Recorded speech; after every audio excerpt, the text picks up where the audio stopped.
Ladies and gentlemen, welcome to the Essential Wrestling Podcast. I just got a little down within the past 10 minutes.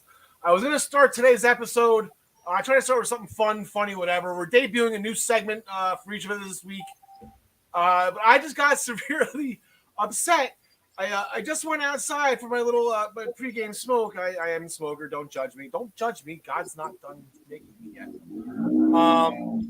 My across the street neighbor apparently had 10 puppies, newborn, running around her front yard, and I couldn't go play with them because I had to come back in here and do the show. So, people, the sacrifices we make, I'm choosing you over playing with puppies.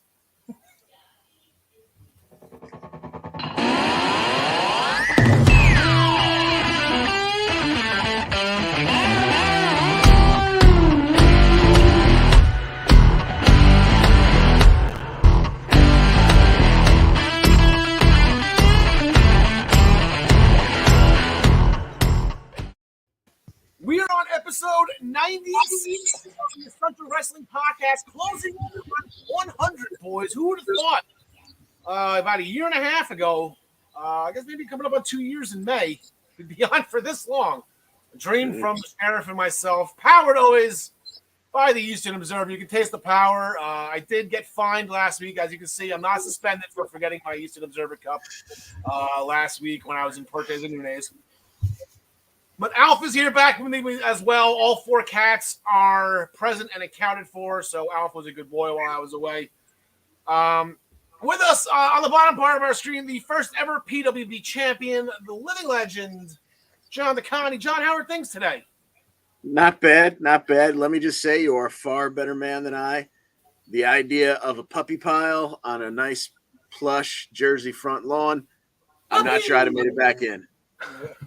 Yeah, that was tough. I called my wife outside too, and I think I'm sleeping on the couch tonight just because she wanted one, and I there's no one here to take care of it sometimes. My cats are responsible, but Alf, he's busy. Ted's got a 9 to 5. On the top part of our screen as well, filling in for John Smith today. Unfortunately, some sad news. I announce John Smith every week as Mike Maida's cousin, which he is. It's not a technical family blood thing, but they grew up childhood friends. Unfortunately, Mike Maida's mother passed.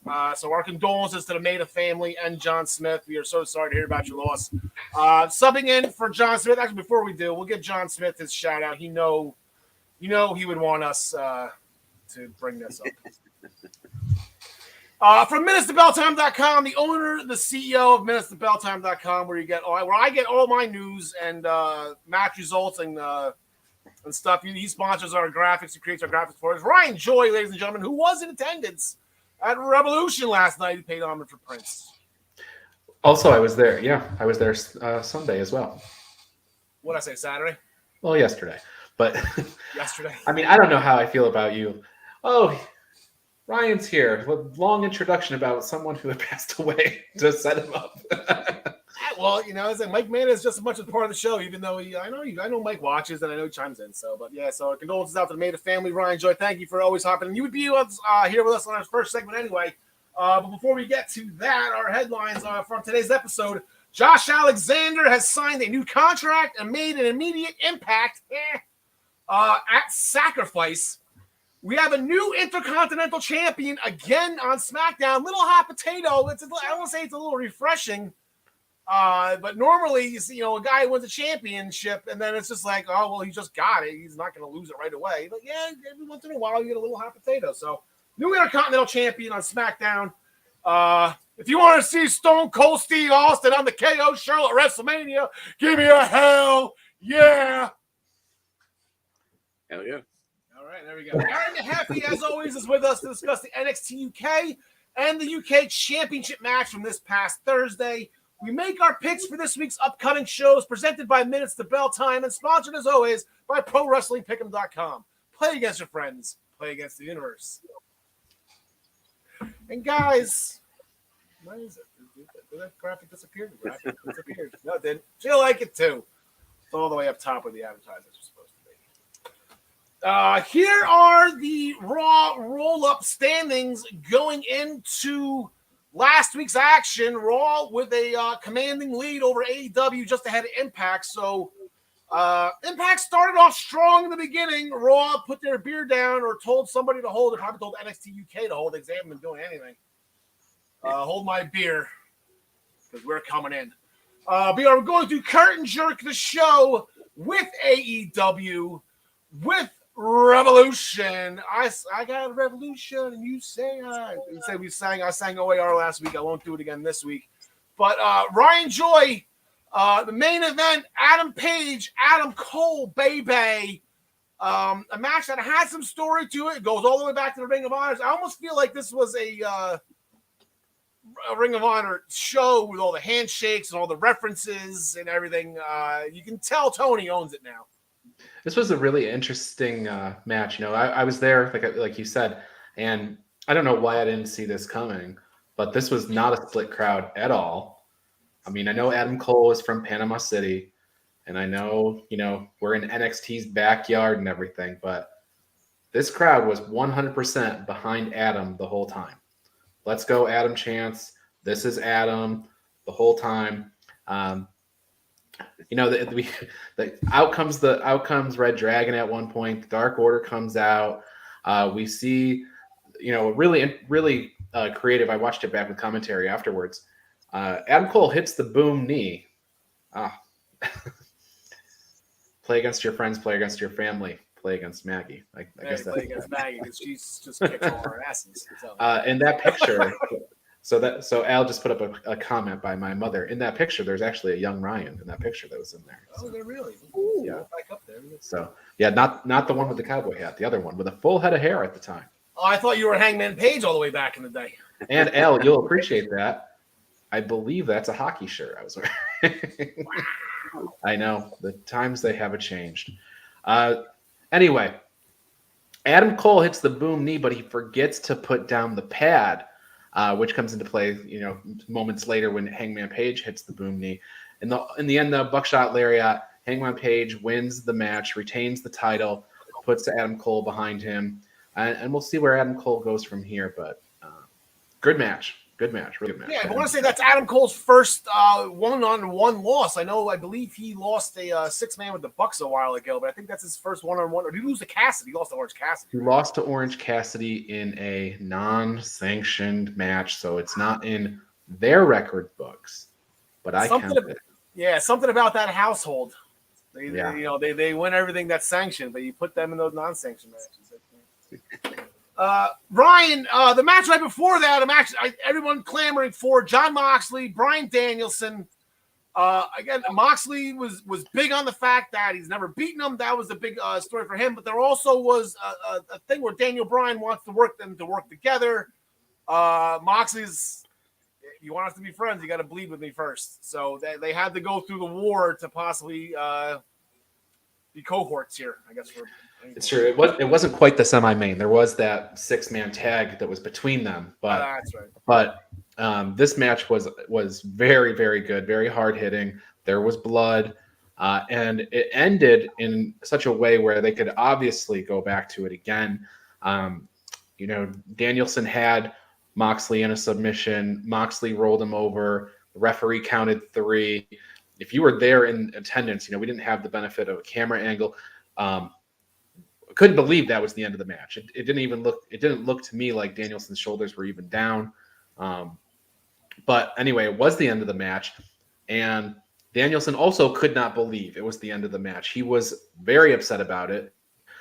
He didn't offer Jon Moxley his hand. It looked like things were going to explode. A lot of shoving, had a big pull apart. All the officials come down to pull these two guys apart, and the AEW officials were not enough to adequately separate them. But when William Regal, Lord Regal, whatever he's going to be known by in AEW, stepped through those ropes, they stepped back, and they both got a heck of a paintbrush from William Regal. He taught them better. They shook hands, and now I have to assume that Bryan Danielson and Jon Moxley are one of two things is going to happen.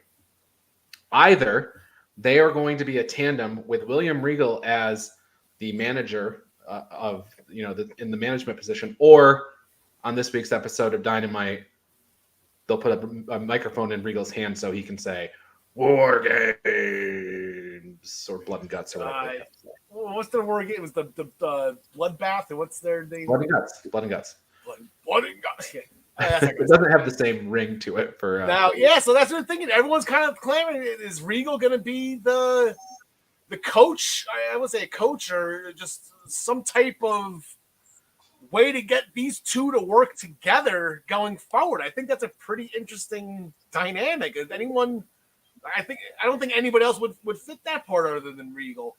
And the other thing that comes to mind immediately is Adam Cole hates William Regal. So like there's going to be more NXT backlash. That's just two copyright infringements right there for AEW.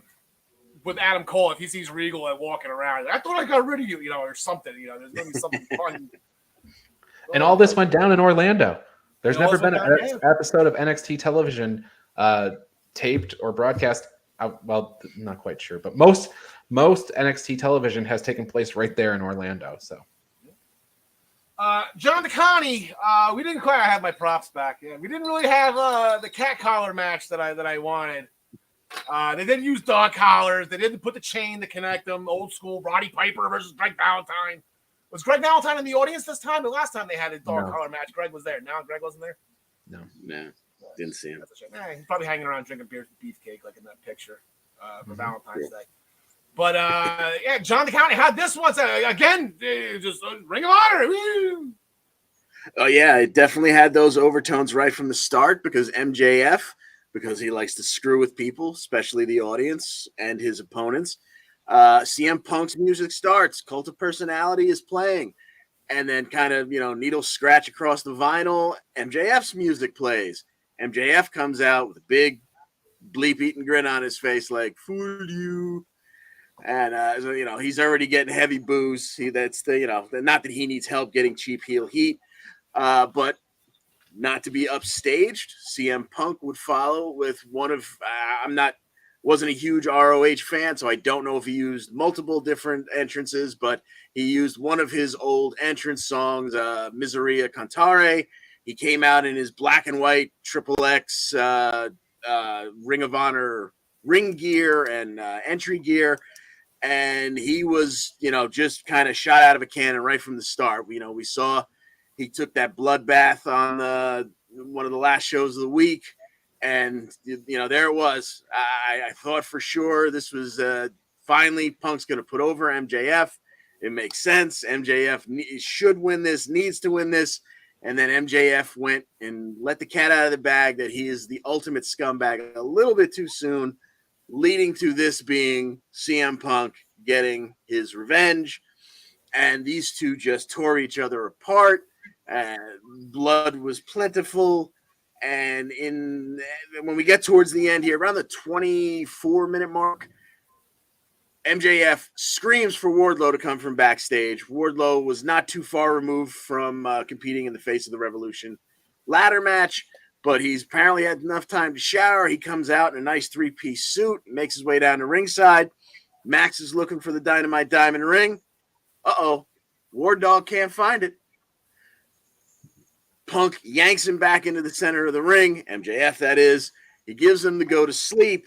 He falls, MJF does, into a puddle of the thumbtacks that he brought out. Now suddenly Wardlow reaches in one more pocket. Oh, wait, I do have the ring. He places it on the edge of the apron, making eye contact with CM Punk and giving him a nod and, it's just short of a wink. CM Punk picks up the Dynamite Diamond ring, a right hand with a loaded fist to the chin of one Maxwell Jacob Friedman, and a 1-2-3 for CM Punk, and he got to leave the Cult of Personality. Yeah, they said with that ring attire too. I wasn't not a big Ring of Honor guy. I always liked Ring of Honor. I didn't watch it way back in the day when Punk was there, but that was, I guess, Punk wore that same the theme attire in a dog collar match against Raven way back in the day. So that was a nice little thing. And Punk was, he was heavily influenced by Raven. I remember that's when I saw Punk for the first time. It was in TNA in the early days when he was a part of Ravens Gathering with Julio De Niro and Alexis Lurie, who became Mickey James. So, one little history there. Yeah, so CM Punk goes on. MJF is going to possibly, Wardlow's going to have some reprimands coming on Wednesday. I might think he knew it was in the other pocket. I don't know. Wardlow looks like a smart guy. I think he knew it was in that other pocket. Jurassic Express, they defeated Red Dragon and the Young Bucks after was it thoracic? How do you say that, John McConney? Thoracic. Gotcha. Thoracic Express to retain the tag team championships. Absolutely great triple threat tag team match. Go back and watch that one. That one was good. John McConney, the curtain jerk of the main card. Again, is we have one guy, just like Bryan Danielson was the Jon Moxley. Chris Jericho is saying the same thing. You can't win the big one, and Chris Jericho will always be the big one in AEW. Yes, indeed. So he and Kingston have gotten pretty personal, pretty ugly with each other. And now these two aren't two of the biggest guys. It's not like when the Jinder Mahal and Drew McIntyre beat each other senseless.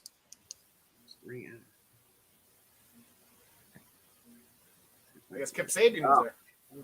Didn't realize that. I didn't see the cardboard box this time. I wasn't paying attention, I guess. Close enough. Yeah, I can't believe he sat there the whole show with that cardboard box over his head. Whatever. As long as that cardboard box isn't on Penelope Ford's head, I'm fine with whatever Kip wants to do. Anyway, getting back to Kingston and Jericho, like I said, they're not the biggest guys, but if you are a fan of just absolute violence and hard hit, this one was almost as hard hitting, not quite as nuanced and fluid, but almost as hard hitting as Moxley and Daniel Bryan. These two just slapped the hell out of each other. And for a 40-year-old and 51-year-old man, this was a hell match for 14 plus minutes. In the end, Jericho, or close to the end, Jericho would rip off a turnbuckle pad, and almost always the case in wrestling, it would come back to hurt him when he missed a Judas effect and instead made contact with his elbow to the iron turnbuckle ring in the corner. Eddie would hit two of his spinning back fists and then tie him up in what is apparently known as the plum, the stretch plum, and yanked on it a couple times, eventually got the tap from Jericho. And then at the end of the match, as Jericho said, if he lost, he would give Eddie his due. He would give him his proper respect. He would shake his hand. Well, that didn't happen. Jericho could not bring himself to do it. They came close. Jericho's hand was out there. Eddie's was out there waiting for him. In the end, Jericho said, nah, the hell with it, and just kind of walked away. So I don't want to say this one's not over, as in they're going to fight a whole bunch more times, but there will be more fallout from this because Chris Jericho did not keep his word and showed no honor. And again, I don't think it is either. And that was going to be my next question. For either you answer quickly, because we still have a lot to go over with Revolution. Like, this whole thing started with Santana and Ortiz. Yeah. They were not mentioned last week when they were going Eddie, when Jericho actually turned heel and Eddie turned face for whatever reason. Well, Santana and Ortiz might get involved now because this whole thing, and they didn't show up at the pay-per-view. Good, that's fine. They got their one-on-one with no interference. But Santana and Ortiz are going to be deep into this, Ryan. Yeah, they did kind of shake hands with Chris in a segment on Dynamite after Chris and Eddie Kingston agreed to their match. So they seem to be aligned with Jericho. Now, whether they'll stay that way with the way that Jericho behaved after the match is yet to be determined. There is a segment that has been advertised for Wednesday where Jericho addresses Eddie Kingston. So we'll see where this goes pretty quickly from here. Okay, Shane Swerve Strickland is now All Elite, the former Isaiah Swerve Scott, leader of, what was their faction name? Hit Row. So Isaiah Swerve, as we mentioned earlier, William Regal, they join now. You can see them. I think Swerve is on the left there. Regal, as the manager, is down on the bottom. They join the AEW roster. I'm gonna jump in right now because this is appropriate to your graphic there, roster graphic.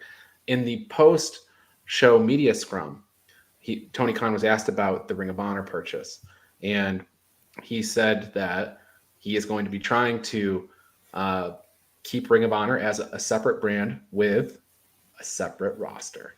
So I don't know if that means that enormous list that you just showed, that one, if that's going to be like cut in half and part will go over to Ring of Honor, or if that means Ring of Honor will have an equally enormous roster. We'll have to wait and see. I'm not exactly sure if Ring of Honor is going to have the TV time to have that type of roster. AEW has 3 hours a week. They don't think they have enough TV time for that roster.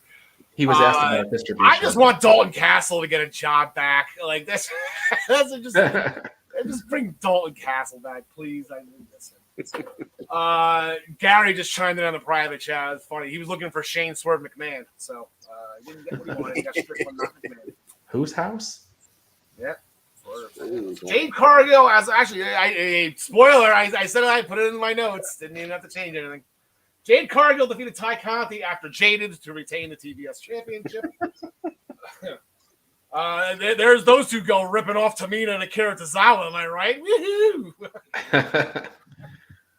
Somehow much more satisfying, though. Yeah, the House of Black on the buy-in show, they defeated Pac, Penta, and Eric Redbeard filling in for not ready Ray Phoenix yet. After the Mist to the Eyes by Aleister Black, followed by the Better Than the V-Trigger by Buddy Matthews, and then the Gonzo Bomb, which I believe is just greetings from Asbury Park, John McConaughey. I like that. Very nice. Indeed. By Brody King for the win, all on Eric Redbeard. So he showed up to be a nice guy and help out a cause here. He took 3 straight finishers. A Gonzo Bomb on Redbeard is not something I expected to see. Yeah. No. Hook defeated QT Marshall after locking in Red Rum. And then that was after the pre-show. We have 2 matches. Actually, before we get to that, here are our standings after AEW Revolution. I was a Thunder Rosa win away from a perfect pay-per-view. I'll get to that match in a second because it ties into a match tomorrow night on Dynamite. Ryan Joy with a 1-point lead took the lead over John DeConnie. John DeConnie unfortunately picked the tag team title match incorrectly. Ryan Joy, he took the Death Triangle and Eric Redbeard. So because of those points, that's why they have the same record. But Ryan's got a couple more points because the tag title match was worth more. So Ryan Joy, you asked in pre-production. I'm going to let you make the decision right here. St. Patrick's Day Slam is next Wednesday. There is nothing left for us to pick for this season in AEW, and you are the AEW champion. If you would like to score St. Patrick's Day Slam and put your title on the line for John DeConnie to catch you, I will do it. I will make the decision yours. I'm a fighting champion. There you go. I could not. You set that up, and there is absolutely no possible way I could be like, I'm just going to be a chicken and run away. No, of course. We pick this match. We have to pick. I don't know what character you're playing right now, Ryan. You can play the heel if you want. We have to decide whether Wardlow is going to win the TNT Championship. I believe. I think that's on that show. Yeah.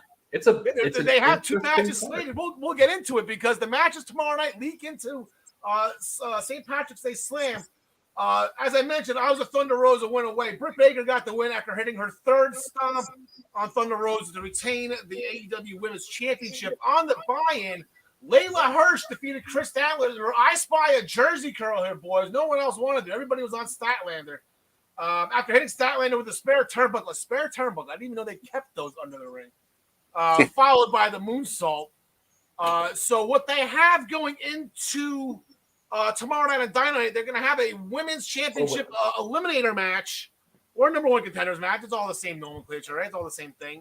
Thunder Rosa is going to go up against Layla Hirsch. The winner will get the Good Doctor on St. Patrick's Day Slam. So Ryan Joy, as our senior AEW correspondent, and I guess I won't say technically defending champion, but you're putting your first place on the line. We'll give you the chance here to make your pick first for this match. it almost makes no sense to me that they put, they give Layla Hirsch her big win, and then I feel like she's going to lose to Thunder Rosa. I mean, I'm picking Thunder Rosa here, but it doesn't seem logical to have Layla come, get this big win and then immediately stop her. But I think that's what's happening. Gary just pointed out a good thing. Gary's still in the running here. He's 80 points behind. So he could catch. It's anybody's game. It is, and probably in a 9-point show. He's still up for grabs. So. I'm sorry, Ryan. Who did you pick? I was reading Travis's comment.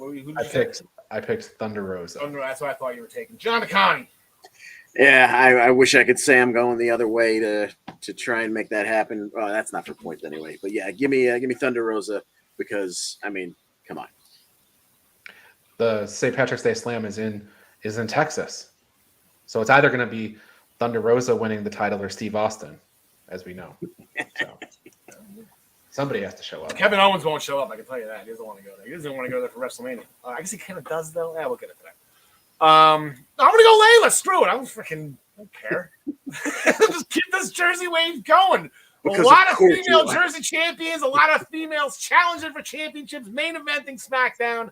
Keep this one going, Layla. It was a good week for Jersey girls this week. And as we alluded to earlier, Wardlow, he won the Face of the Revolution ladder match. He will get a TNT Championship match next Wednesday at St. Patrick's Day Slam.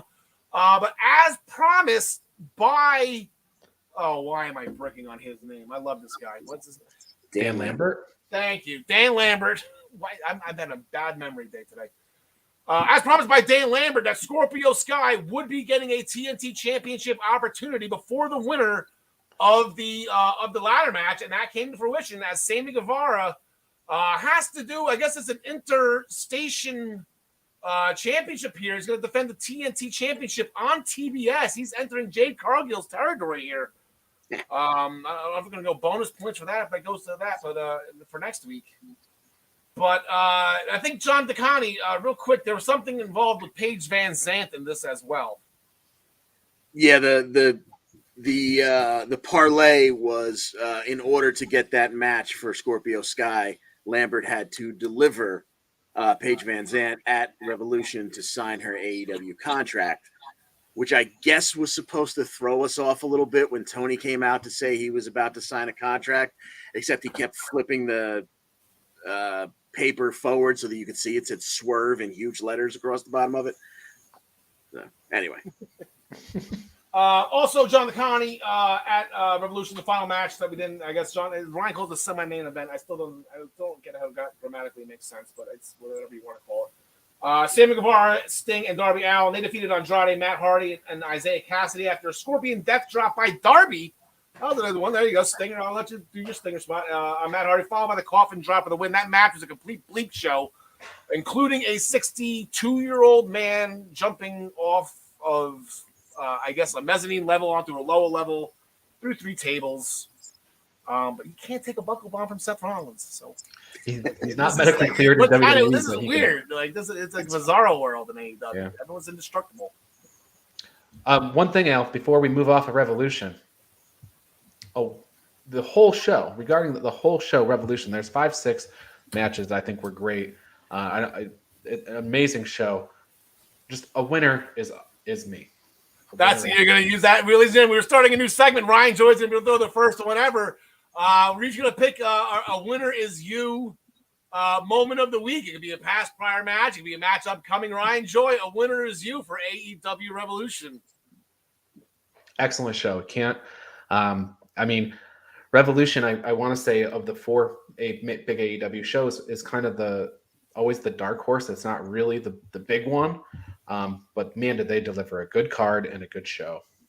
Yeah, so I enjoyed it. I don't think there's ever been an AEW pay-per-view that I haven't enjoyed or anybody hasn't enjoyed. So did we pick a TNT championship match winner going into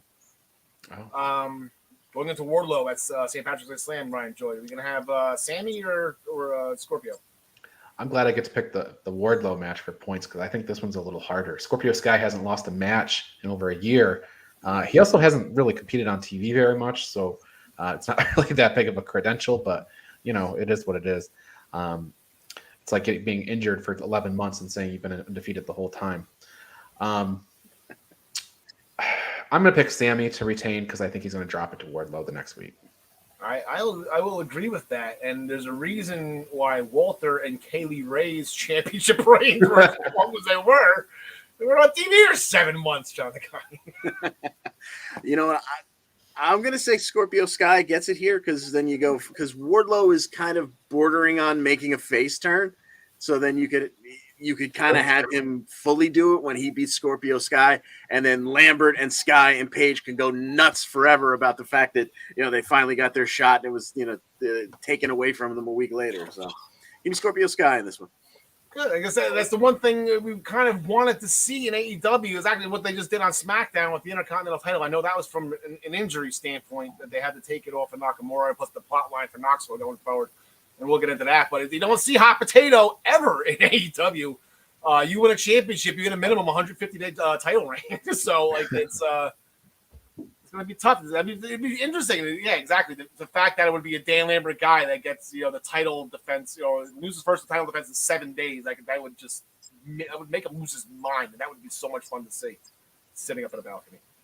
So, gentlemen, we will bid you adieu for the time being. We are going to go overseas to our favorite NXT UK correspondent, ladies and gentlemen, Gary Mehaffy. Gary, top of the evening to you, Malati.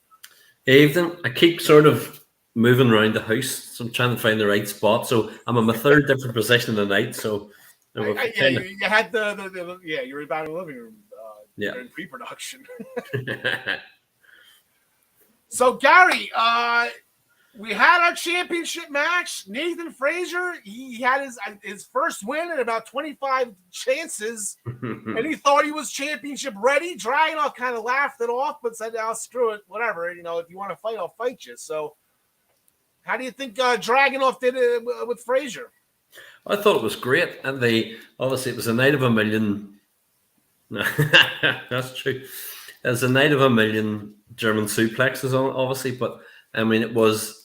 Fraser, Nathan Fraser, we know was good, or is great, and just hasn't had a chance. But there were a couple of things that I really did love. I mean, the whole match was great, but when you had Dragunov hitting a couple of German suplexes and then Fraser rolling through, but Dragunov caught him and hit the third one to do that, and then you had turning the Hurricane Rana into the powerbomb, did that, another German suplex, and then eventually. Obviously, Dragunov finished him with whatever his move now is. Chest region, a diving headbutt to the chest region, I believe, is the new. Exactly. Yeah, that's it. Yeah, I was waiting to see what they called it and thought, oh, there we are. What a maneuver! Yeah, what a maneuver. That's. I was almost waiting on the dub Vince McMahon in over the top saying that. Just in the middle of Nigel and Andy Shepherd commentating, just stop and just hear Vince going, "Oh, that's great! What a minute!" and just go on. The first pandemic show when they had to go down to the Performance Center and they were scrambling, and whatever reason they decided to put Triple H on commentary, and he said it about maybe 2 or 3 times throughout the show. I was dying. I thought that was so funny. Yeah. Anyway, no, I mean it was a great match, and obviously Nathan Fraser came up short, which we expected he would. But I think it's something that will hopefully move him up the card a bit and sort of move him up towards upper mid card and see where we go. So. Yeah, so we can rattle off some more wins here. Like I said, he's not that he's been bad. I've enjoyed every match he's been in. It's just he's just not winning, and then the fun time he finally wins. I think I'm ready for a championship. Get the hell out of here! You're still at the back of the line. Get behind Jack Starnes. He just came up with. He just showed out earlier in the night. Him and Mastiff, they defeated Pretty Deadly after Stars had a sit down power bomb on Stoker for the win. A huge upset. Stars was pissed that Stoker took Stars' new jacket that Master gave him before the match. That's what kind of fired him up. But holy crap. And the look on Mastiff's face, I think, was telling the story. That's what really sold it. That's it. It was the power of the Rivera Steakhouse jacket that did it. That's what it was. It was like they had him sorted. But no, it was great for the two of them. As we've said for a long time when they were talking about Jack Stars being the gatekeeper and so on, you kind of go, no, fair's fair. He's really he's in even unbelievable shape. He's a good wrestler, and it's good to see him and Dave being like the big man, little man tag team. So. All right, so then we get a backstage segment. I guess this was filmed after the tag team championship match the week prior. Smith and Carter think they deserve one more shot at the tag titles after Trent Seven pushed Ashton Smith on the rope, foot off the rope while he was being pinned, allowing for the victory.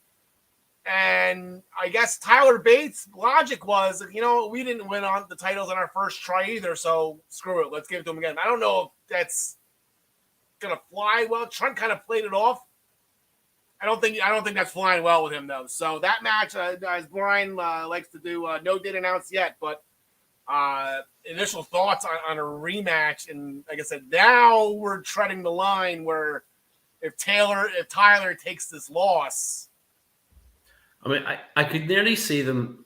I mean, when the rematch comes up, and let's say it'll be another great match, but when it comes up, you could nearly see them having a more overt Trent Seven cheat, and Tyler sees it, and this time is kind of going, "What are you doing?" And either he takes part with it, which I don't think he will, or else it leads to like the third match, and then they do lose, and then Seven turns. I'm still waiting on the Trent Seven turn at some point, but. We'll see. That's it. If Tyler takes the loss, when he was the one, you guys are nice guys. He fought hard. I'll give you another shit. Handing out title shots to everybody, and meanwhile, Trent's, again, it seems like Trent's got his career on the line every time he steps into the ring. He takes his bed seriously. So we'll see what happens when that match gets booked. There was a film crew that eavesdropped on Zaya Brookside's phone call to her father. She asked him to call some of her connections to help her out. I don't know. She got pissed at the cameraman, which was fun. He has to hear in the beginning of the phone call, be like, okay, then. Anyway, he has to appear at some point. Robbie Brookside has to appear over here. It's too good a story not to. But NXT UK's version of Veruca Salt. She's killing this character. There was a video package from that forest again that we kind of couldn't figure out. I was right, Gary. That was definitely If a Valkyrie. She sounds terrible, though. Did you hear her grunting and snorting? Maybe she had a cold or something when they filmed this. The hunt is just beginning, apparently. According to the catchphrase, the hunt is just beginning for one wild boar. Yeah, it looks as if it is wild boar. So hopefully they'll do something with him. Obviously, he was unfortunately injured like he was. So. And I think this is perfect timing because I think it was last week when they did the video package with Eddie Dennis trying to remotivate Symbiosis, pulling the arrow back. You have to go back to go forward before. I thought that was a great analogy. So I love listening to Eddie Dennis. But it was not Elfie Valkyrie. She wasn't snorting and grunting. We have two matches going into this week, this Thursday, Gary. And like I said, you weren't in pre-production when I announced it, and Ryan actually became the first one to do it. But what we're going to do is the winner of you pick of the week. I don't mean to speak for you, Gary, but a winner is you. D. Familia jumped a kid in a training facility. Dempsey was acting a little two-faced here. Was that sincere that he was really not liking who he's becoming with Teal Man and Rohan Raja? In the meantime, we got this on Thursday, Gary. A winner is you. Yeah, has to be Mr. Man Crush 2022. I can't go against Big Charlie. No, you can't, Charlie. I'm going to root for Charlie, and you can do this because it's. If that was a two-faced thing, if he's playing both, it seems like he's playing both hands of the whatever the phrase, both hands of the car. I don't even know what the phrase is. Both hands of something. And he really doesn't want to be there, but he's playing along. Like, if Rohan and Teal Man start winning matches for him, I think that's gonna piss him off. Like he's gonna win on his own. I think he knows that. So I think maybe you get a De Familia interference for him to beat A Kid, and then A Kid's going to go right, dude, do this by yourself. First of all, you're telling me that you don't like who you're becoming. Now you're cheating. There's a lot you can do here. So I'm going to be with you. I'm going to get the Charlie Dempsey win here as well. But Gary, like I said, Gary Mehaffy, the winner's you moment match of the week. A Kid, Charlie Dempsey, tune in this Thursday afternoon Eastern time. Not yet. 8 p.m. The Greenwich Mountain Time or GMT. Greenwich Mean Time. That's it. Greenwich Mean Time. And then I saw the graphic right now. We have an NXT UK Heritage Cup Championship match. Our reigning defending champion, greatest UK superstar of all time, Noam Dar, against Joe Coffey. Now, this has been stemming. Last week they had a match. Mark Coffey defeated Shaw Samuel after a running elbow to the back of Shaw's head. So some momentum from Gallus. You know what the funny thing was about this? On Joe Coffey's tights, it was a GOOT or GBOT. I'm sitting on the greatest one of all time. I couldn't figure out, Gary, for the life, how long has he been wearing those? And I never knew it stood for Gallus Boys on Top until like last week or 2 weeks ago. I'm not sure how long he was, because actually, if I'm honest, when he came out at first as well, I actually looked and went, what? And then thought, oh, GBOT, okay. It made sense then. And he's been wearing it for a while. I didn't actually. It was when they took over the Scottish Supernova sessions, and then that was on the graphic, and they were calling it Gallus Boys on Top. I'm like, a-hole. Although I unfortunately don't think there'd be a Gallus Boy on top in the Heritage Cup match, to be fair about it. I think, like we talked about last week, depending on what way last week's result goes, this week will go the opposite. And I think Noam Dar is going to somehow wheedle his way into winning the match. So. Yeah, that's a great notch on his championship resume, though. The title defense against Joe Coffey.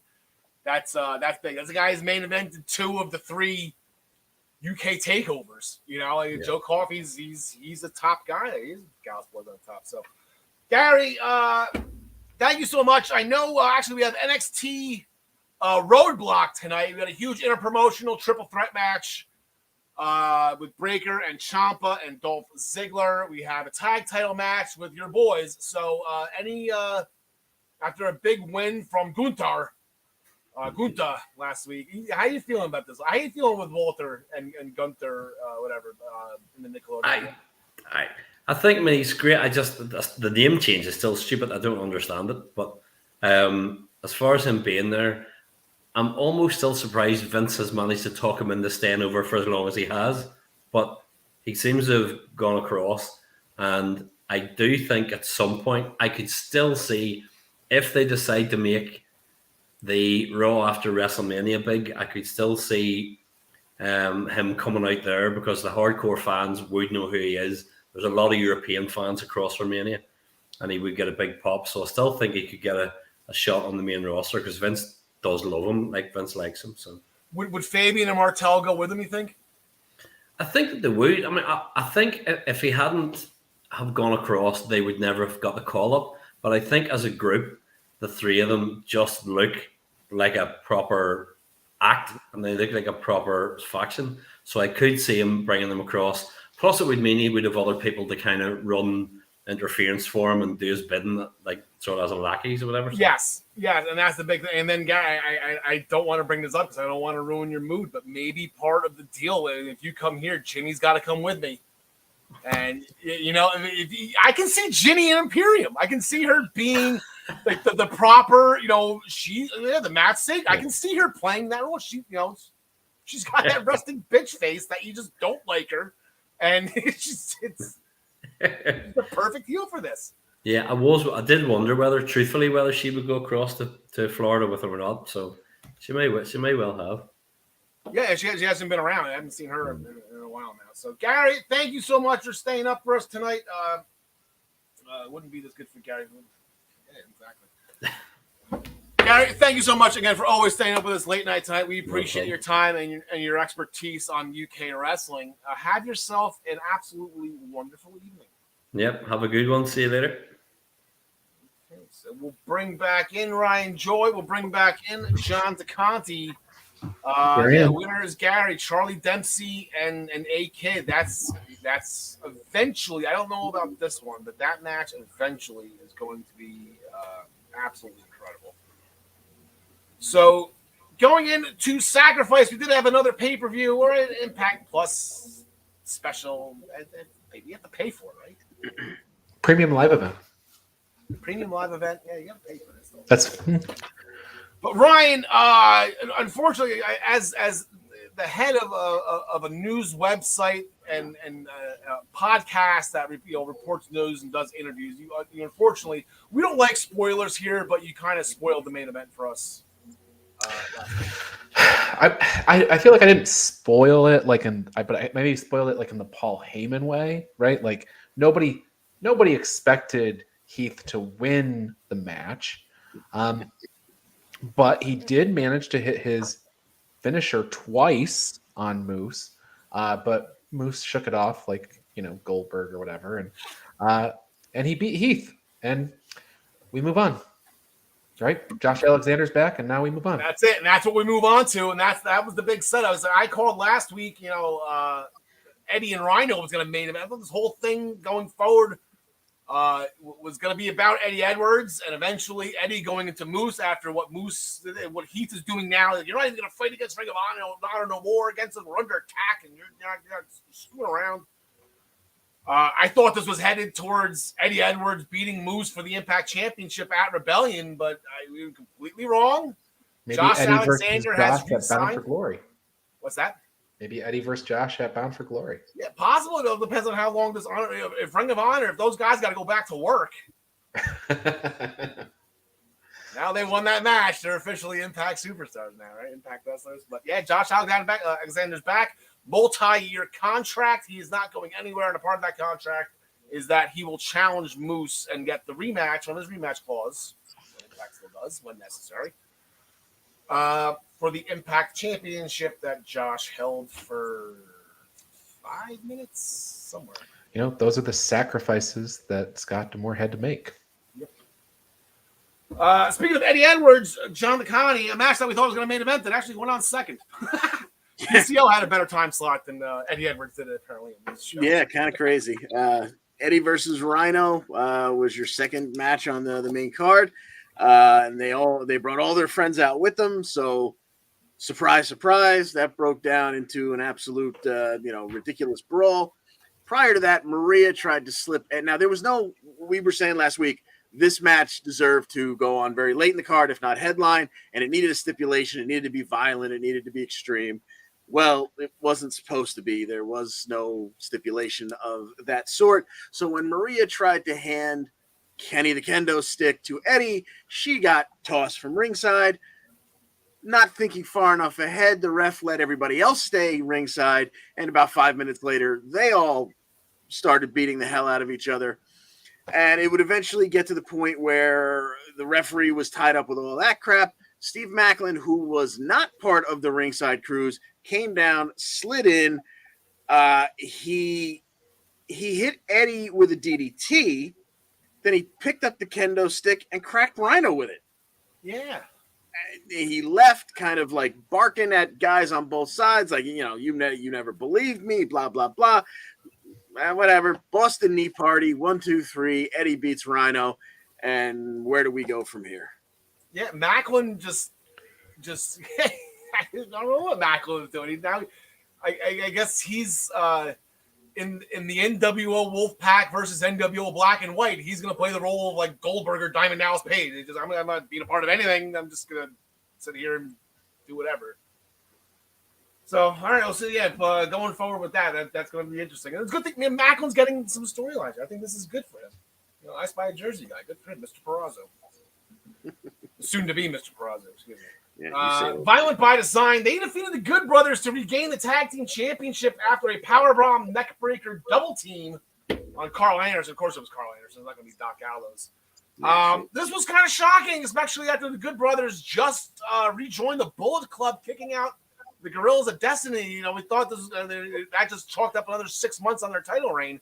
But no, Eric Young got it done. He had a business arrangement. Eric Young, it was the violence that he had designed came to fruition. That's hence the team name for Violent by Design. So. Not Gallows' fault, though. He wasn't pinned. No, it was never Doc Gallows' fault. No, Karl Anderson. Donna Perazzo, she came out with a champ challenge. It was answered by Chelsea Green. I guess we missed the obvious on that one. It was not Big Swole or whoever we were trying to guess last week. She won with the Fujiwara armbar to regain the wing to retain the Ring of Honor Women's Championship. We'll switch on the news button for a second, bringing Ryan Joy. Chelsea, honestly, she looked like she was just a part of the show. She got Deanna worked the arm, and then she went over to check on her real quick. Chelsea pushed her away. And then they finished the match. But apparently, there's some shelf time again now for Miss Green. Yeah, she. It's all over her Twitter and Instagram. She's back to being in a cast. Is it the same arm, wrist? Is it the same injury? It's her right. So I don't know if that was the one that it was last time, but she, when she got released from WWE and she was coming back after her 90 days, she still had the cast on. She was wrestling on Ring of Honor with the cast, and I don't know if she wrestled Impact when she still had the cast on, but she's she's officially in the cast now. With that, Tasha Steelz, again, another upset. A lot of title changes here, a lot of stuff that we didn't see coming, and our records reflected that.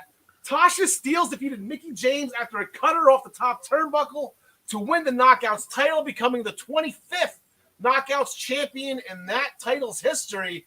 And boys, Jersey is just cleaning up in the women's division in Impact. There are our Jersey girls, Deonna Purrazzo and Tasha Steelz, holding all the gold. Maybe they can join together and take out the winner of the tag team championship match, John DeConnie. That's, to my opinion, absolutely 100% been feud of the year.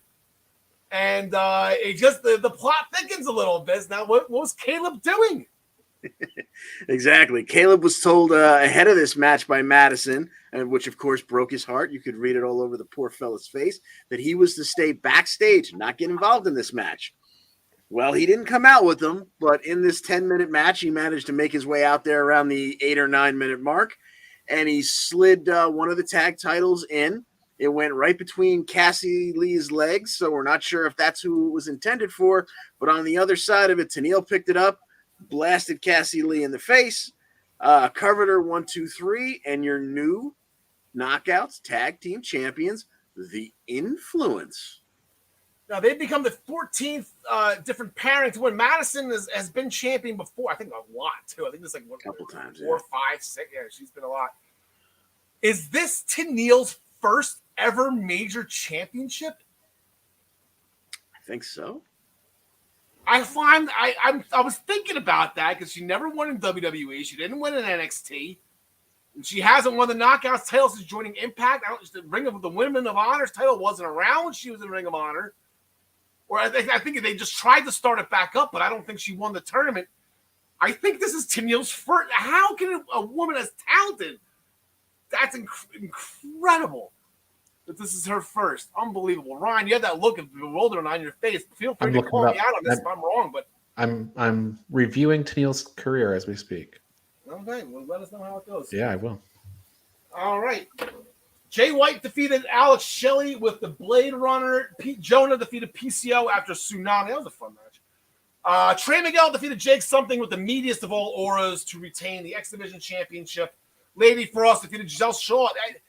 I feel bad for that one because that one was slated to be on the main card and got bounced to the Countdown show, which took it off.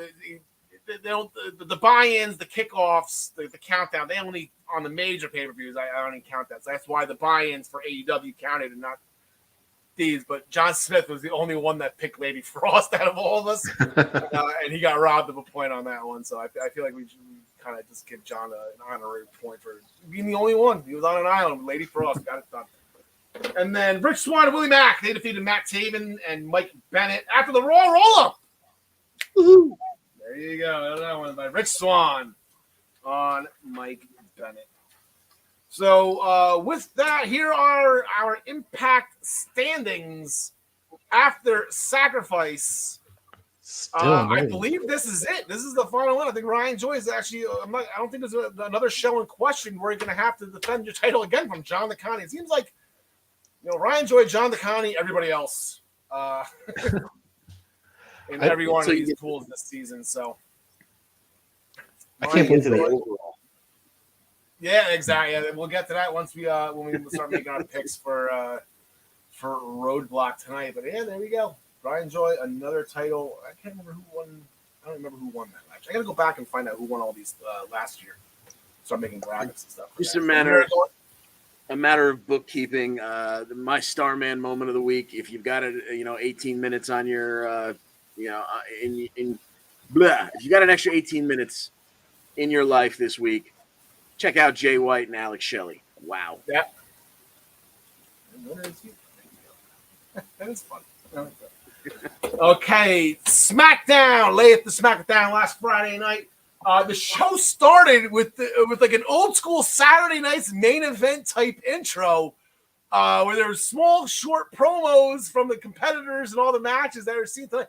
I got up for that. I'm like, okay, yeah, let's go. Yeah, Ronda, this quick one. I mean, they're not all gold. I mean, they're not good by any means usually, but it's just rapid fire, people talking trash. It just gets you into the juice of it.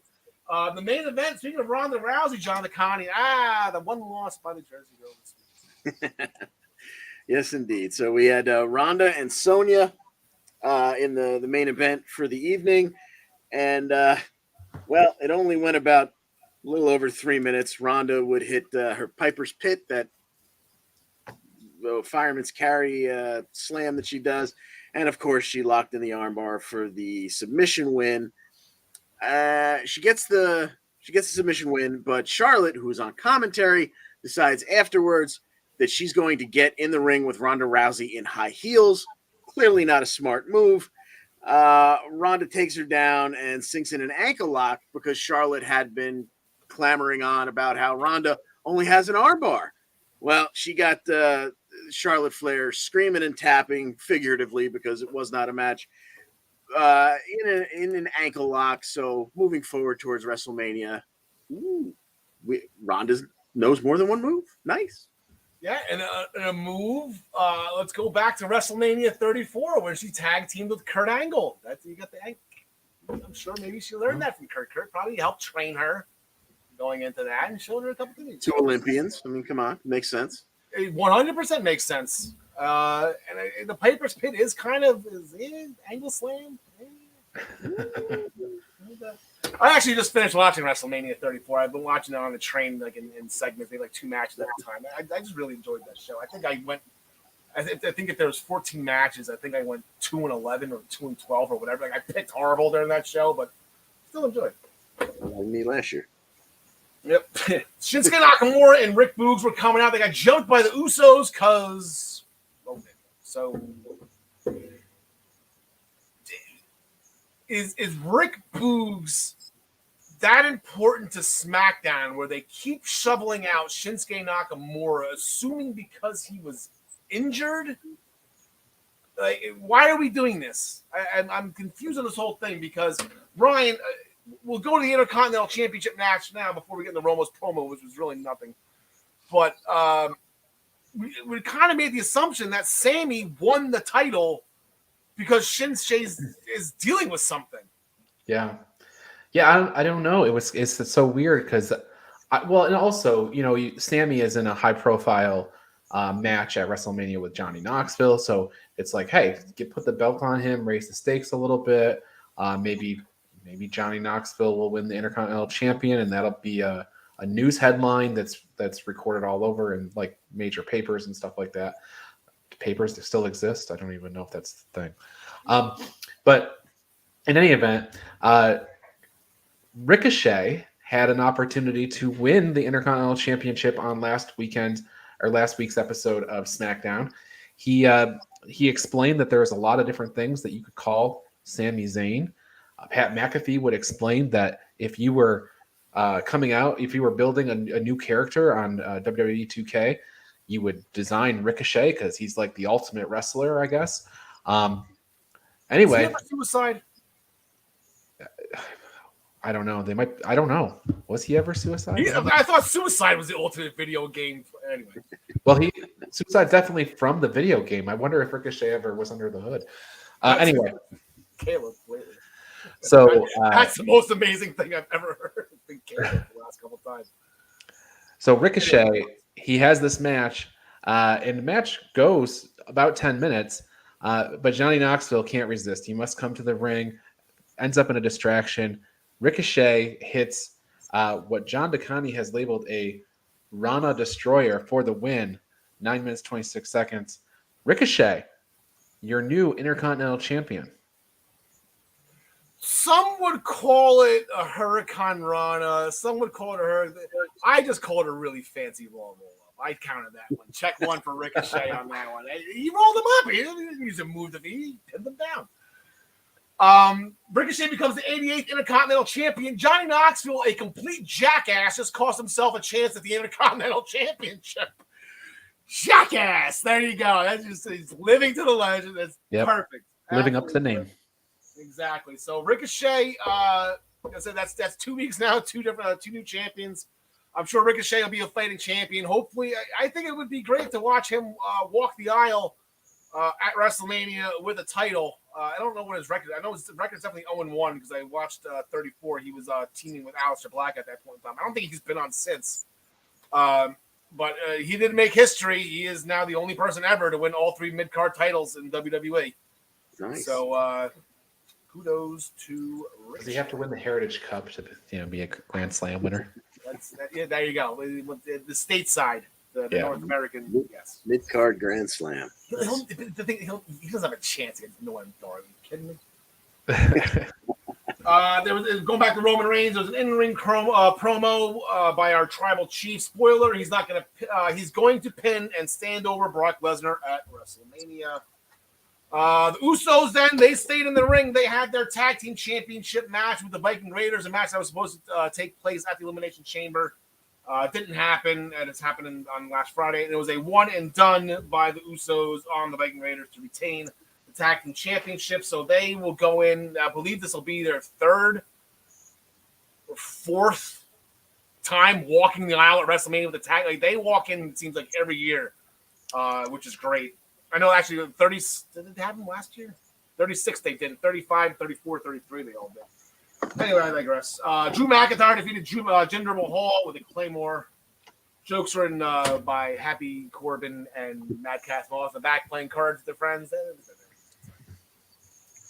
On Thursday on the Pat McAfee show, Vince McMahon said that Pat McAfee, he said a lot of stuff.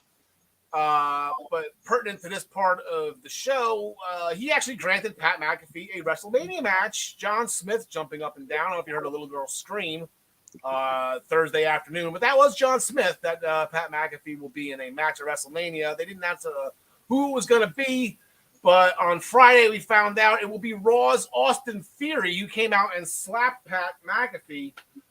So we're going to have an interpromotional match. Some like extra points on the line for Austin Theory against Pat McAfee. McAfee is not going to be on the celebrity list like Bad Bunny or like Logan Paul or Johnny Knoxville. McAfee is a SmackDown person. Yes. So that makes the Pat McAfee Austin Theory match at WrestleMania worth more than the entirety of like the St. Patrick's Day Slam show. Pretty much. Who makes this? Who made this point system? You're going to have some issues. Crap. You're going to have some issues with the female audience when they realize that the Rock Force Gangrel whooped it right. is 4 times the point as the women's. The party start for the Mac and the Rock and Mr. Ass. And so we have 2 matches actually going into Friday Night SmackDown. Gentlemen, for me, the winner is me. In this match right now, we're going to have Zelina Vega and Sasha Banks. I'm going to take that every chance I get. Last Friday, Naomi defeated Carmella with the sprint-legged moonsault. We are going to get this match this week. The tag champions have been busy, or they're going to start to get busy now. They were challenged by a SmackDown team, so now they're appearing on both shows. They're all competitors, so they're going to be there.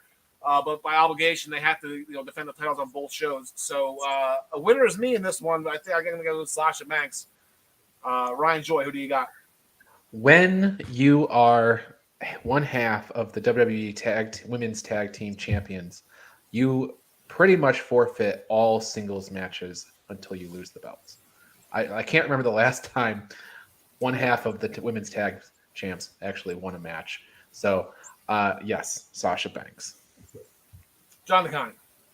Yeah, what he said. Sasha Yeah, Banks. there we go. And this match got a lot more interesting at WrestleMania. We will get into that when we talk about Monday Night Raw. And then last Friday night, Sheamus and Ridge Holland, they destroyed Big E's ATV that he got from Kofi Kingston for his birthday. So we're going to get a tag team match this week. I think it was supposed to be Sheamus and Big E one-on-one, and that never happened because of what they did. So we're going to have just go tag team match. John DeConnie, who do you got? Give me the New Day here to seek revenge for the beloved ATV that has now been beaten to pieces. Enjoy. Yeah, I think I'll take the New Day. And we got to get a New Day program here for this Mania show that's coming up. So maybe something will come out of here. How many weeks we got? 4 weeks? 4, maybe 3. This time. They're probably just. I hope they do at some point, and I think the SmackDown Tag Team titles would be good to do this. As if they did what they did last year, or at Stand and Deliver and at WrestleMania, where you have some type of battle royal or whatever, and then the winners get the Usos on night 2. I think because you have the New Day, you can throw Sheamus and Rollins, Ridge Holland in there. You got the Lotharios, you got the Viking Raiders. There's probably others. I'm just forgetting right now. Sure. I think that even with those 4, that's enough. Where even no matter who wins, it's going to be a great match with the Usos. So Yeah. with that. Makes sense. But about last night, the Raw Tag Team title, a lot of Tag Team Championship matches. I think every other than Mustache Mountain had the week off, but they defended them the week prior. But yeah, Jurassic Express was in action. Yeah. You said the Usos were in action. The Good Brothers lost their titles. Alpha Academy. John DeConnie, how did Alpha Academy do? Before he gets started, I worked last night. Islanders had a game. John Smith texted me during the game, do not fast forward American Alpha's entrance because they added shoosh as the beginning. Oh, yes. John Smith and I are just having way too much fun with the Alpha Academy in the past couple weeks. Chad Gable is just so much fun, and I hope he sticks. I hope this tag team sticks together and sticks right in the mix here, especially at least going to WrestleMania, because last night the entire first hour of Raw was the Raw tag team division, from 10 or 15 minutes of them talkie leading up to the match that I didn't even realize that they were all coming out for the match, to getting into our triple threat Raw tag team title match. And then we had a 27-minute triple threat tag team title match between RK Bro, the Alpha Academy, and what I like to call WWE's best friends, KO and Seth Rollins. Gotta give the people what they want, John DeConnie. He gots to, absolutely. They tore it up. 26 and a half minutes of wonderful, and then poor Chad Gable found himself alone in the ring with Seth Rollins and Kevin Owens, and he would take a buckle bomb from Rollins, a stunner from Owens, and a stomp from Seth Rollins again, and a 1, 2, 3 in your new. I don't know what I'm saying here. Then Riddle would come in after the stomp, toss Rollins out, and just lay into the cover for the 1, 2, 3, and your new tag team champions once again. RK Bro, forgive me, my notes here just shut themselves off, and I was a little bit lost. Gable took all those moves, plus he attempted a moonsault on Riddle and got an RKO out of it too. So he also ate that. Pop. That was not a forced in crowd reaction. That was almost as loud as when I don't know if you remember. It was at WrestleMania. It was at 31 where he popped up Rollins in the air. Rollins go over the curbside. He popped it. That was I watched that 3 times. It was awesome. Yeah, that was awesome. Good spot. Randy and Riddle, they're excited about going to WrestleMania as tag team champions. Kevin Owens and Seth Rollins are in complete distraught silence. They were just like it was almost they couldn't believe what actually happened. Rollins remained quiet the rest of the night. Kevin Owens had an epiphany right at the end, and he's so somebody called that. Did I call this on air? I don't know if I called it on air or pre-production, but somebody called that he's gonna have a KO show. The rumors with Austin, everyone thinks it's gonna be a match. Ryan Joyce still thinks it could possibly be a match, from what Steve Austin's response was today. But as of right now, it's going to be Kevin Owens hosting the KO show at WrestleMania, and his special guest will be Stone Cold Steve Austin. This will be the second time in WrestleMania history that Mr. Austin will be a guest on a talk show, as he was on the Piper's Pit back in WrestleMania 21. And that turned into Muhammad Hassan and the Hulk Hogan. That turned into a lot, right? If I remember correctly. Or no, did Muhammad Hassan? That was his own other segment. Never mind. That was just Piper. That sounds very forgettable, Al. Yeah, that part of 21 was that part. WrestleMania 20 probably one of the best undercards ever, and probably I turn it off. Even a Triple H match, I just turn off him and Batista. I don't want to see that. No, I just seen it in JBL.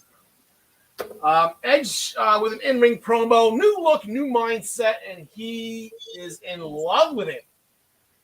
AJ Styles was not around this week because he received the concerto last week. It actually came out yesterday that AJ Styles was diagnosed with a neck contusion. So, 2 things on this one, okay? One, it took WWE's medical staff an entire week to diagnose a neck contusion, which is a fancy word for a bruise. But would they have him sitting in the waiting room all week long? Like, they have to go to all these travel with them? It's like, it's not my turn yet. I have a number. What were they doing? Like, was the X-ray machine down? Like, it happens. That's one thing. And then the second thing is, and I have to go back to this just because it's chapped my ass in the worst possible way. I'm sure if Edge did this to Adam Cole probably would have appeared on NXT the next night, had a match. Went to SmackDown, had a match as well, just to come back on Monday. Adam Cole's freaking concerto proof. I knew it. I don't know my nose. He's superhuman and can stand any measly concerto. Great stuff. John Connie, non-title match with Austin Theory and Finn Balor. I kind of knew where this one was going a mile away. Yeah, exactly. So these two gave you 8.5 minutes of what was a really good match, and I wouldn't mind seeing again, but that's probably not where it's going because, as we know, Theory's going to Pat McAfee, and Damian Priest showed up to shove Balor off the top turnbuckle, causing the disqualification. Then he climbed in the ring, gave him the Razor's Edge, and then after Priest left, feeling like he had done enough for the evening, Austin Theory picked Balor back up, gave him the ATL, and he got himself a couple of selfies. Some of those he takes a lot of. I don't know if you see like the shutter go off. He wastes a lot of. He must have pictures. I think he's got burst mode on that phone because he's taking them by the dozen. Yeah, he burns through a lot of film. So, but he some of those on Facebook, he throws them on Twitter. Some of his faces. Yeah, no film is harmed on a digital camera. Yeah. Ryan Joy, we had a women's tag team match. I said our tag team champions are going to be busy now. All of a sudden, they have Raw opponents. Yeah. Once again, I mentioned in the SmackDown segment that if you're one half of the tag team champions, you never win a match. And as I read this or talk about this match, I'm also reminded that even when you're both halves of the tag team champions, you never will win anything that's non-title. So once again, this was demonstrated here. Liv Morgan and Rhea Ripley teaming up, and they got a W. Carmella was distracted, of course, by her fiance at ringside. who they have a show, I guess. I haven't watched the show yet. Al, have you watched I the don't show think yet? anybody has. I heard nobody did. I heard nobody watched it. Wow, that's got to be horrible for Carmella's ego. So, anyway, Liv Morgan, Rhea Ripley get the W, and they're headed to WrestleMania now. Queen Zelina, and Carmella will be defending in a triple threat match. Yeah, I like this match. I know somebody poo-pooed it in pre-production. I'm excited for that match. I'm glad. Jersey Girl in it. You got Sasha Banks and Lena Vega. Now you got Liv Morgan and Jersey Girl in it. There's a lot of potential in that match. The Miz, Logan Paul, and Jerry Lawler Cleveland Homecoming, where the Miz pulled a 180 saying winners leave Cleveland. Shout out to Odell Beckham, who just left the Browns and won a Super Bowl. And then, of course, LeBron's probably the biggest one of all, taking his talent. LeBron, that is probably the biggest heel move I've ever seen a real athlete make. You go to a boys and girls club in the town that you're leaving to say that you're leaving.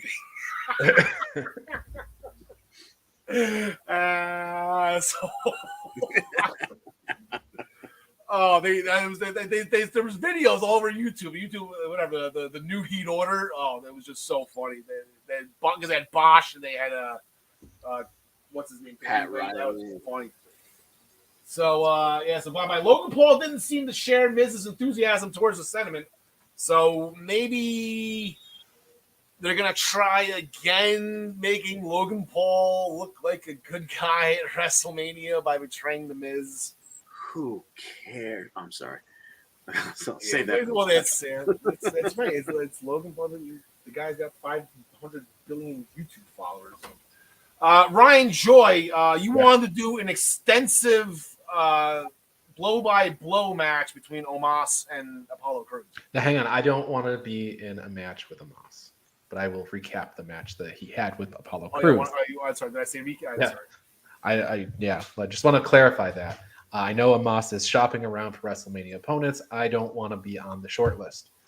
But anyway, the blow-by-blow, I don't know. It was a choke bomb and a win. But the interesting thing was there was a little bit of chatter between the commentary team and a little bit of, a little side eye from Omos and Commander Aziz. Yeah. So I believe Omos even said that Commander Aziz is next. I would say that it looks like that's a match that's maybe too big for Raw. We might be getting that on the grandest stage. Really? I think so. I feel like that's a Shaq and Big Show stare down in the Andre the Giant Memorial Battle. I feel like that's more of an Andre thing. You think so? Oh, you think that's going to make the Andre the Giant? I think Omos is going to have a match, and I think they're going to sacrifice Aziz to get Omos, to push Omos up the card. Yeah. If you take out Cruz, you got to take out Aziz, right? So, he made his debut last year at WrestleMania, right? We're almost coming on the 1 year anniversary of Commander. That's right. Yep. Cruz was in a better position on the card at the time. Nigerian drum match. Akira Tozawa continues probably to be everybody's favorite Raw superstar at the moment. Asked and received a good luck kiss from Tamina, and that was a lot of luck. Dana Brooke defeated Tamina with the Raw roll-up. There you go. Check one more for Raw. We knew one was going to sneak in there somewhere. Dana Brooke got it done for the team to retain the 24/7 championship. Tozawa then professed his love to Tamina. I was watching that this morning. I was dying. She blew him a kiss. She wanted to walk away. He looked all dejected, and she blew him a kiss. So hopefully things will be okay going forward with Tamina and Akira. So, gentlemen, this is what we have going for WrestleMania, the most stupendous WrestleMania of all time in the voice of Pat McAfee. We got the Lesnar and Reigns title unification match. Then we got from Raw, we got Styles versus Edge. We got the Raw Women's Championship, the Mysterios against Miz and Logan Paul. On the SmackDown side, we have the Women's Championship. We got Happy Corbin and Drew McIntyre. We got Johnny Knoxville and Sami Zayn, currently now not for the Intercontinental Championship. Some interpromotional matches, plus the KO show, Steve Austin. There's still Balor and Priest will probably go at it for the U.S. title. We're hoping for MVP's U.S. title. Both brands' tag team titles kind of in the air right now. Ricochet is kind of in the air right now. I haven't said anything about the Andre yet, so that's kind of in the air right now. Even last year would probably was supposed to be on the pre-show, but since they didn't have pre-show matches because they wanted the crowd to be the big reveal and have Ryan Joy, live on Peacock TV. Probably more Maggie May than Ryan, but Ryan's standing right in front of us. We won't mention that. But yeah, so they put the pre-show matches on, WrestleMania SmackDown, where the Dirty Dogs got to win too. They got taken away from us. And you could add a Moss versus Aziz to your potential matches. Moss there. versus Aziz, and but then again, we might see that on Monday. Well, maybe like a long shot. Maybe Veer Mahan in the same match. Maybe with triple threat. Yeah, there's my buddy Stu. We just talked about that, Stu. Kevin Owens wants him to be on the KO show. Stone Cold Steve Austin said today, yes. Oh, hell yeah. So right now, it is just the KO show. We don't know if it's going to be a match. Way to no sell my Veer Mahan joke, Hal. Way to no sell it. Because I will continue to no sell Veer Mahan. I don't care. I don't care enough because first of all, Emelina did it first and did it better. Okay, and it's whatever. It's Veer Mahan. Go. Whatever. He's killing it on main event. He's like undefeated. It's great. I'm sure, but I'm sure he's not going to go to Raw until the Raw after WrestleMania. So we're going to have another 4 weeks of this. All these jokes going. He's going to come out on WrestleMania Monday. So, going forward now, going into NXT 2.0, a couple things before we get into making our picks for Roadblock. Got demoted, huh? Yeah. All right. John DeConnie, absolutely incredible North American Championship match. Carmelo Hayes just continues to completely shine every time he's in the ring. AEW is going to be lucky to have him. Yeah, well, they gave him a great dance partner for this one. This was Pete Dunne, and of course, Pete Dunne. I don't know if you've ever seen a bad match that involved Pete Dunne, but I haven't. So you put that together with Carmelo Hayes, who does not miss, and these two tore it up for 12 and a half minutes until, and of course you got freaking Trick Williams, who is really superfluous at this point. Carmelo Hayes is good enough; he doesn't need Trick. So I'm looking forward to when they turn on each other. We can get, Carmelo can just be by himself to do his thing because he's good enough to stand on his own. But ladies and gentlemen, that is our SAT word of the day: superfluous. So Trick tried to interfere multiple times. He got some digits snapped for it, but he got just enough of Dunn's attention to get Mello to push Dunn off of the turnbuckles because he was going up for what appeared to be probably a superplex. Dunn goes crashing to the canvas. He gets up. He staggers around just a little bit. And Mello hits what? I'm still waiting for him to call it. I guess he's calling it his shot. Haven't heard them actually call it that. So as far as I'm concerned, it will forever be the Sicilian Slice. And a 1-2-3 to retain the North American Championship. And then announced as he was leaving the ring that he was on his way to Texas to defend in the very kind of match where the North American title was born, a ladder match. And it was won by Adam Cole, baby. Yeah, ballsy. Very ballsy. I guess he's getting bored. It's like Carmelo, he's getting bored. He's just out to challenge himself. Like he's not fighting anybody. He's just playing against himself right now, trying to top whatever the hell he can do. So, I don't know what Regal's on AEW talking to Daniel Bryan and John Moxley. Maybe he's going to put Moxley and Daniel Bryan in that match. Potentially. Yeah. That's what he does, right? What he does. Or Teddy Long and Carmelo one-on-one against The Undertaker. Brian Joy, a huge match that I was looking forward to for 2 weeks now because we thought it was going to happen 2 weeks ago. It didn't happen until last week. Solo Sikoa and Kunta. I've been following Solo Sikoa here. Following his win-loss record. He went 7-0 in 2020. He was undefeated. This year he is until the month of through the month of January he was 1-1. split with Boa, believe it or not.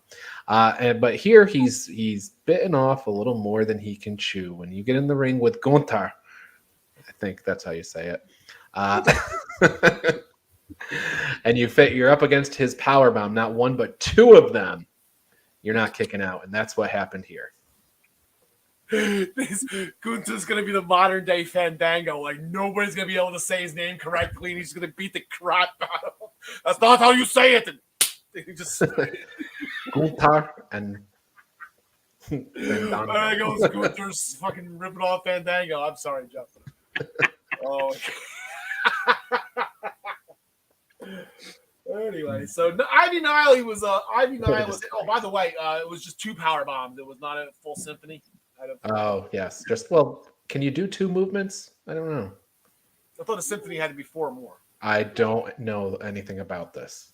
I was trying to do the word ripping off word though. You're perfect. It's perfect. Yep. Gotcha. Ivy Nile was hitting the punching bag. Interrupted by Tatum Paxley, who's trying to apologize for losing their Dust Cup match 2 weeks prior. Ivy said if Tatum wants to be in Diamond Mine, she has to earn it the hard way. So looking forward to that. Von Wagner defeated Andre Chase after an inverted TKO. Harlan defeated Draco Anthony after a backdrop power slam. John DeConnie, Tony D, you want to Tony Vishkanish? You used it. What's the line? Where? You know what? I don't even remember. You're gonna be sleeping with the fishes. Whoever. Oh God, yes. You're gonna be sleeping with the fishes. He didn't talk about who his opponent was going to be, but he'll be sleeping with the fish. Come on. Vishkanish. All right. And then side random note, Brooks Jensen revealed that he's never been with a real woman before. So there we go. I'm glad he said real woman. Yeah. A real woman. Like as opposed to what other kind? Yeah, I don't know. So that will lead us into Roadblock. So let's get the fun little there Roadblock. There we go. Yeah. A nice little, then 1 week to prepare for this event. They have a nice little logo set up for it. Here are the overall standings. Ryan Joy just continues to gain more ground on us. I don't even have to get the Roman Brock match right. Well, that's what it is. That is because both titles are on the line. That is a 100-point match. So not out of the woods just yet. So in fairness, Ryan, at the WrestleMania special on Friday, April 1st, I will make sure you pick last in that, just so people don't purposely pick against you. Good. I'll give you that one. But then again, as we all saw with you guys in MJF, you just flip-flop your picks anyway. Just copy what I said. So it's really. But then again, I'm just going to copy. I have to. I'm in a position now where I have to put out false picks on this show. So but now you're misleading our fans here. You know, James Wheeler. You know, I obviously James is off playing WWE, whatever 2K25 or whatever the new video game is today. Him and Jay Gates, they've been there. The trouble is when you have new information to apply to the subject. That's all. And we had a whole Dynamite where there was new information. So. Go ahead, Al. Here are our standings going into NXT. I'm hanging on by a thread here over Gary. That's right. Gary's actually good at NXT. Over by 4 points. Ryan Troy, John DeConnie just leave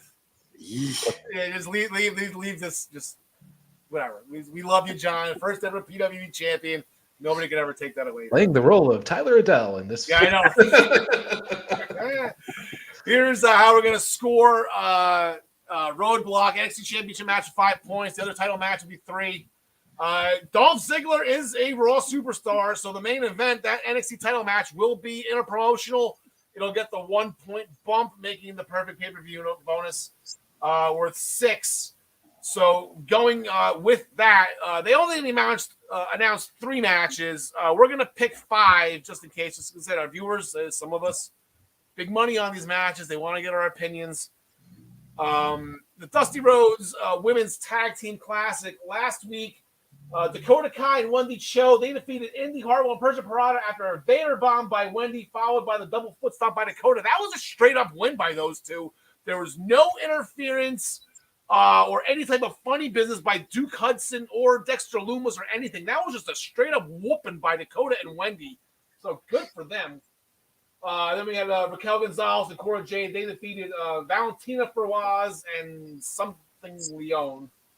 Look on the bottom ticker for that one if you want to find. I can't remember her first name. Got the Gonzalez hit the Conchita bomb, and then kind of Conchita bombed Cora. Oh, that's the wrong one. Cora on top of Valentina. So that was fun. They got a nice little, somewhat of a finisher here going into. So the two semifinals that just showed up there, you got Io and Kaylee Ray going against Casey and Kaden. I feel like that one is, I won't say 100%, but that one's got a better chance for tonight than they both do. Maybe if they're just doing like an every other week thing to try to stretch this out. But we'll pick both semifinals just for fun.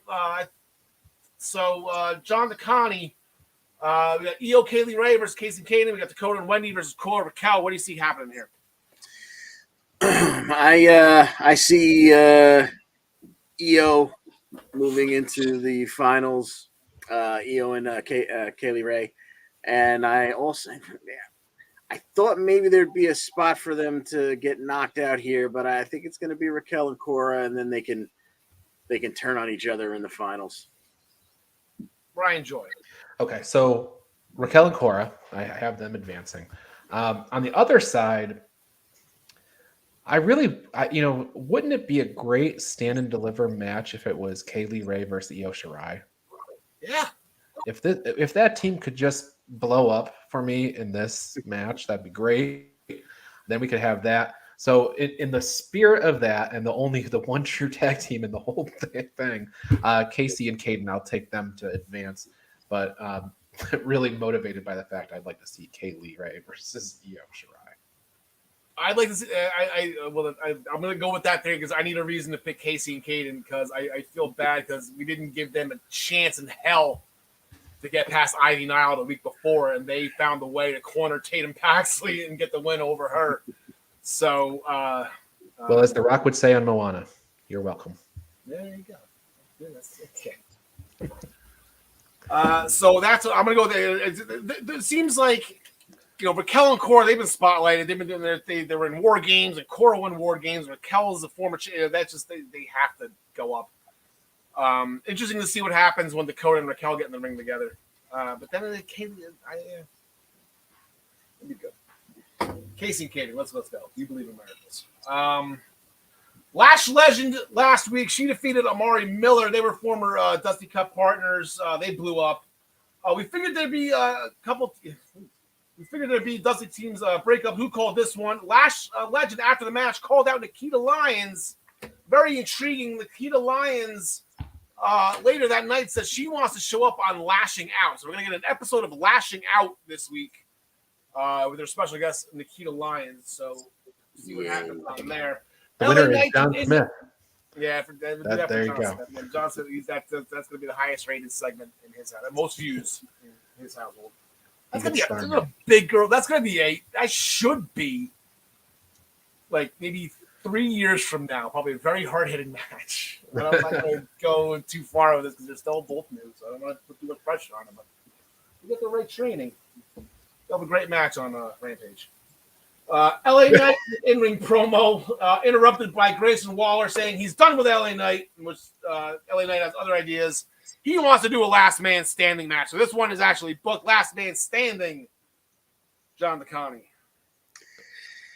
Oh man, there's so many ways that this could go wrong for LA Knight, but I can't see him losing 3 times to Grayson Waller. Give me LA Knight here.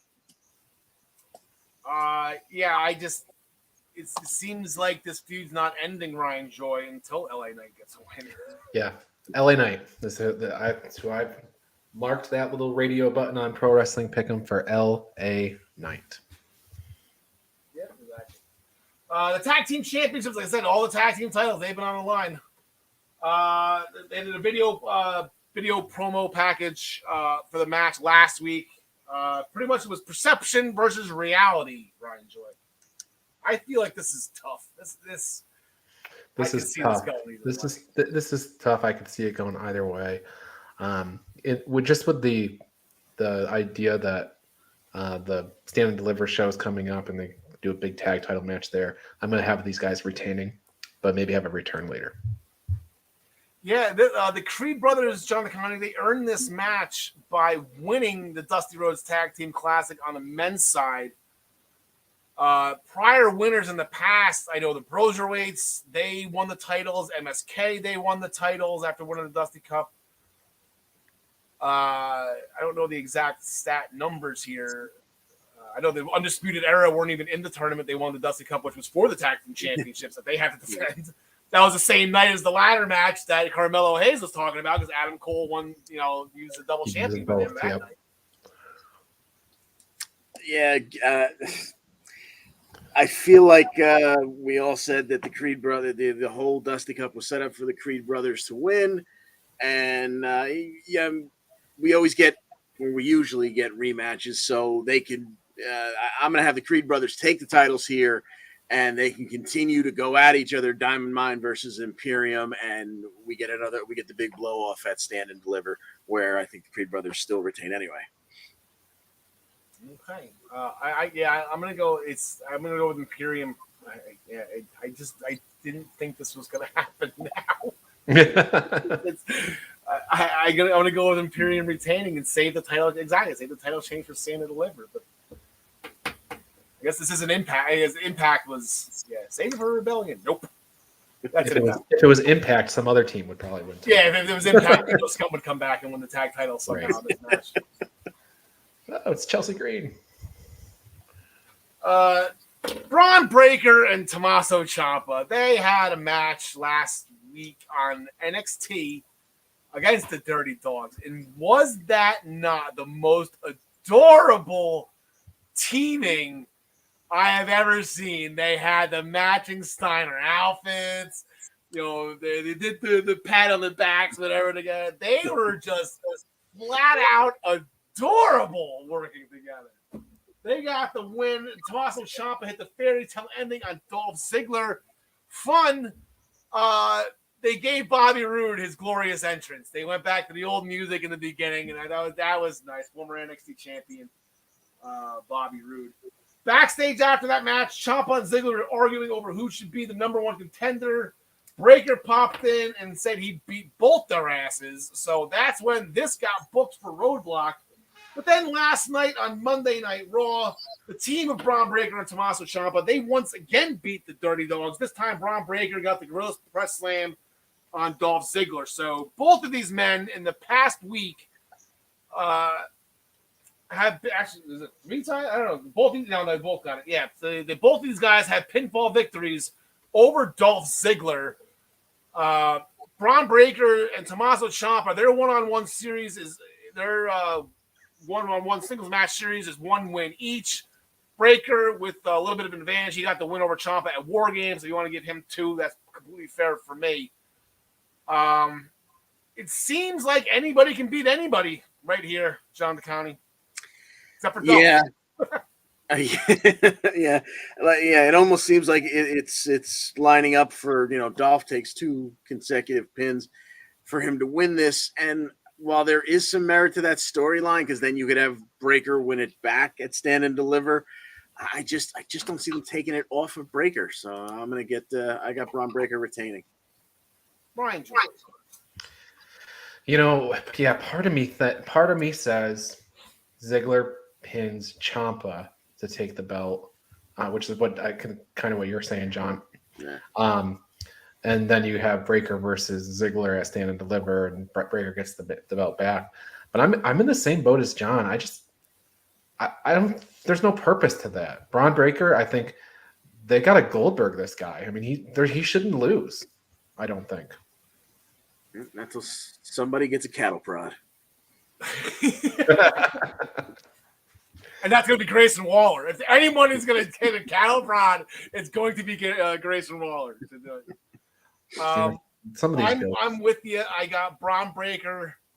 I would love to see what Roman did at WrestleMania, like to stack them both and pin them. I don't think they should do that though. I'd love to see it, but I don't think will do it. Now, if we all go 0 for 3 on this darn show or yeah, whatever, can we just not talk about it next week? I mean, This one is, I don't feel very good about any of these picks. I feel confident with Breaker. No, I think you guys are exactly right. I don't think they should take the title off of Breaker. I think Breaker will pin Ciampa again, just getting him out of this feud right now. So Ziggler's got all the beef in the world. You didn't pin me, and then we can have Hogan versus Shawn Michaels from SummerSlam at Stand and Deliver, and Ziggler can do what he does best and make Braun Breaker look like a star.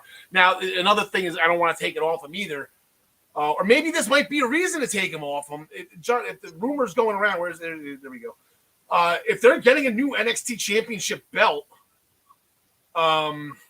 it's got to be Breaker. It has to have it, right? There's no reason. So it may be either, Breaker's walking out of Stand and Deliver with this new Nickelodeon style belt. I guess maybe he has to win in this. I don't know. See, the thing for me is, though, if you're gonna beat him to take the title, don't set him up to have to lose it again. Like I think that at that point, just promote him up to the main roster, and and keep going with him. I don't think he should be eating very many losses when he's in NXT. But this is a loss where he's not going to get pinned. So is it really? That. So it's. Yeah, he's already got one. We've already seen him get pinned once, though. Ciampa, Ciampa got him once. Right. So, and that was like his second match, though. Like I'll give it to him. Yeah. Why is he getting a title match in the second match? If Dolph Ziggler does win this match, it will be the 20th NXT champion of all time. So that's going to be a nice little round number. I like the round numbers with stuff like this. I like to make them a point. Like Tasha Steelz is now the 25th Knockouts Tag Team champion. The next different U.S. champion will be 100. That's going to be incredible. MVP's going to be really happy about that. I can't wait. So here is our Raw roll-up. I'll just change up our numbers for this week. Actually, this is what we have down. Ricochet winning the Intercontinental Championship. He rolled up Sami Zayn. Very, very impressive Hurricane Rana roll-up, though. He did some extra work on that one. Rich Swann on Mike Bennett on the kickoff countdown show of Impact. John Moxley pinned down Bryan Danielson, rolled him up while Danielson was in the submission. You can take the guys out of WWE, but you can't take the WWE out of the guys. Am I right, boys? And Dana Brooke got one. That was a pretty straightforward. That was your standard roll up on Monday Night Raw. You get bonus points for that. Just being just stupid, just a cradle. Like at least real ricochets and Moxleys that are creative. But it still counts. So talking one win for all of them there, except for the UK didn't show up, and SmackDown. What was the other one?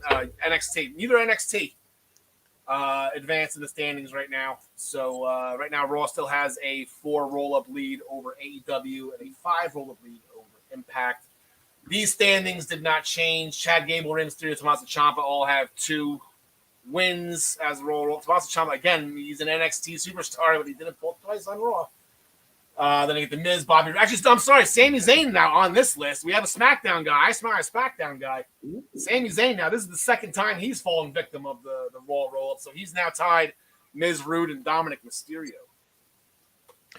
Al, 30 minutes ago now, NXT made it official that both those tag matches from the Dusty Classic are going to be on tonight's show. All right, perfect. We have time. Go to ProWrestlingPick'em.com. Enter them in the Essential Wrestling Podcast pool. Put those matches in there. So thank you very much for the heads up, Ryan Joy. Also, you mentioned in one of the comments, it's Vader time. You want to speak about it's time. It's time. Check. It's Vader time. He's going in the Hall of Fame. Is it me, or is it just a little? It's just too late for me. You couldn't have done this like 2-3 years ago. I'm not happy. Mick Foley was really pushing, I guess, for him to be inducted when he was alive. Yeah. This couldn't have happened 2-3 years ago. But whatever. But Vader was awesome. Vader was amazing. He was loved by the boys in the back. I believe it was Bret Hart that called him, Vader is giant. So, congratulations. The Primetime Rundown, powered by StreamYard with Joe Jarzenka, Ian Schreier, Rob DeLuca, is now airing at 7 p.m. on Friday nights as they take you through the world of sports right here on all of the Each and Observer platforms. For more information, please go to theeasternobserver.com. We have a new show on the Eastern Observer, one near and dear to my icy heart. The Sunday Sauce is every Sunday afternoon, hosted by our very own Sheriff Tyler Adele, along with his partner Andrew Drewski Doodles Mercuria, as they bring you everything NHL and all of the league's happenings. Get saucy this Sunday afternoon with the Sunday Sauce, right here on all of the Eastern Observer platforms. The Body Slam Brigade newsletter, over 5,000 subscribers, received this weekly column. Make sure you go to minutestobelltime.com to subscribe. The Body Slam Brigade by Ryan for you for free.